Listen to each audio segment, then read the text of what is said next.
Are you thinking about leveling up your wellness in the new year? I'm Dr. Patty Barch. I'm a traditional naturopath and owner of Naturally Unbridled Wellness in Onalaska, Wisconsin. And I thought I would do a video today to walk you through my wellness journey and to let you know that it's never too late to start getting healthy. So people make some assumptions, right? Because I'm a natural health professional, people think that I grew up in this kind of hippie herbal tea kind of family, but I grew up in very traditional blue collar family, eating the types of things like Kraft macaroni and cheese and Spam and hot dogs and those sorts of things.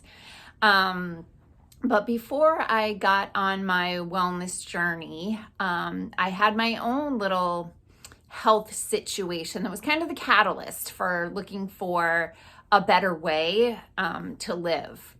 So it's kind of two parts to this story. So I was working in biotech, and I would come home from work, and I was young, I was in my 20s, and I would come home from work and I would just have no energy. I would just lay on the couch and watch TV. I used to get out of work at 4 o'clock, so there was plenty of day left, and I would just lay on the couch and I'd watch TV, and I would say to myself, like, okay, I'll just watch Oprah, and then I'll get up and do something. And then Oprah would get over, and I would say, okay, I'll just watch Entertainment Tonight or whatever was on, and then I'll get up and do something. And then next thing you know, I'd done that enough times that I was like, it's 9 o'clock and I don't feel like microwaving anything. I had no energy whatsoever. And really what it came down to was I was living off 100% processed food diet, standard American diet for sure. Excuse me. And I was depleted in many nutrients. But fast forward a few years after that, I had not learned my lesson at that point. So fast forward to about maybe 2007, 2008. I was still showing horses, and every weekend I would go to the stable where my horse was kept, and I would have riding lessons, hang out with my riding friends, and then drive home, that sort of thing. Well, I was on my way home from the barn, and I was having some heart palpitations, and I'd had a few heart palpitations before, just a little tingle, and then they'd go away. But this was persistent, and my commute from my barn to my house was about an hour, and they weren't letting up. And I was like, oh, I got to do something about this. So I got home, I said to my husband, I'm like, I think I got to go to the hospital. Something's weird about my heart. I've been having heart palpitations for over an hour. So go to the hospital. Of course, they take anything like that really seriously. I spent the night in the hospital, and then I was going to say it was ejected. I can't remember the word they used to let you out of the hospital. But anyway, the next day, and then I had an appointment with a cardiologist, and I had to wear a Holter monitor for a few days. I can't remember how long now. It's been a while. And they monitored my heart, that sort of thing. And I met with the cardiologist, and I'll never forget this because he had prescribed a drug, and he was mostly out of the room. Like, his hand was still on the doorknob, and he just had this thought like, I should probably mention this. So he kind of turned around, hand still on the doorknob, and he said to me, like, sometimes with drugs like this, especially in young people, they can cause a little bit of depression. And he said, but this is a very low dose. It's like a baby aspirin. Like, literally, those were his words. Very low dose, like a baby aspirin. But he did give me a little heads up that it could cause depression. Not too long after that, I'd started taking the drug. Not too long after that, I remember I was sitting in bed. My husband came in, and he looks at me, and I'm in bed and I'm crying, and he's like, what's wrong? And I'm like, I don't know, but I just want to die. And that, like, hearing those words come out of my mouth, I knew that it was the drug. I remembered, I had this little flashback to that physician, the cardiologist, saying that could cause depression. And I'm like, this just isn't right.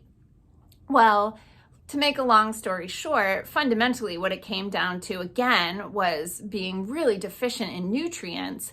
I was eating a completely processed diet. There was almost no fresh food in my house. We had a candy drawer in the house.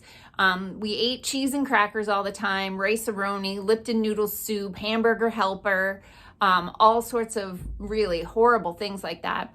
I was taking Advil cold and sinus and Claritin every day for my adult onset allergies that kicked in as you know, when I was an adult, but went away when I got healthy.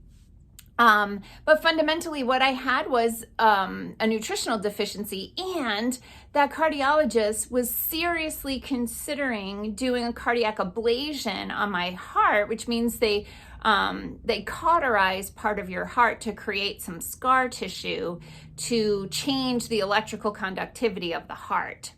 And I didn't need the drug that made me suicidal. I didn't need cardiac surgery. What I needed was magnesium and a healthier diet. So you might have a health journey similar to this. So now, fast forward all these years, I'm a naturopath. I lead a pretty healthy lifestyle. I cook a lot of food from scratch. I have an exercise program. I really am doing a lot of things to try to keep my vessel in the best shape as possible so that I can live a long, healthy, productive life, and that eventually when I get to retirement, that I can be enjoying that time in my life and not be bogged down with aches and pains and ailments. So it's never too late to start a wellness journey or to level up on your wellness journey. Last year, in my 50s, I learned to garden, and I learned to preserve food, to can food. And I mostly learned it from YouTube. I bought a bunch of books and cookbooks, but I watched a ton of YouTube videos. I joined Facebook groups on the topics and had a couple of friends who were kind of doing the same thing. And so we kind of learned a little bit from each other as well. And so now this year, I'm going to learn to garden at another level. I'm going to make or grow more things and try new things.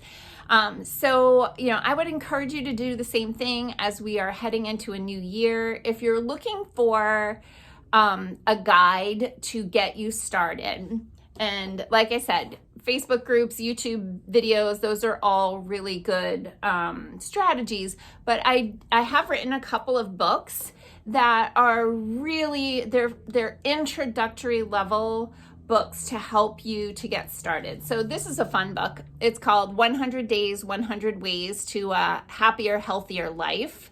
And so the way I design this is you do one thing every day to get yourself to a healthier lifestyle. And so you don't have to do them in order. You can skip around, and there's actually a little box. Like here's one, practice some deep breathing, and it talks to you about that. But there's a little box in there that you can actually write the date that you did it. I've had people start this in the new year or do this before a big vacation or a big event. It's really a fun book. You can just pick it up and choose one thing. Then this is kind of my big book. It's called 7 Steps to a Naturally Unbridled Life, an Introduction to Holistic Living, Body, Mind, Spirit, and Planet. And so each chapter will bring you through a different area of holistic health. So we have chapters on eating, healing, moving, thinking, acting, sleeping, and living naturally. Of course, the Eat Naturally and the Heal Naturally chapters are the biggest. But there's also, there's little areas in the book that you can kind of write some goals, and it was illustrated by one of my former students, so it was kind of fun, and I've got some inspirational quotes in there as well. So we have these available in my office. This is $19.97. This is $10.